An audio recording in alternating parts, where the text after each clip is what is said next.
خذوا على أيدي نسائكم، انتبهوا لنسائكم خصوصا عند الحفلات والتجمعات.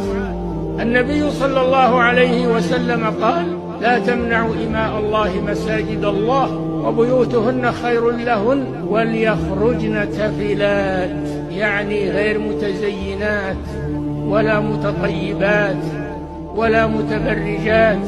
قالت أم المؤمنين عائشة رضي الله عنها: لو رأى رسول الله صلى الله عليه وسلم ما أحدثه النساء لمنعهن من المساجد كما منعت بنو إسرائيل نساءها.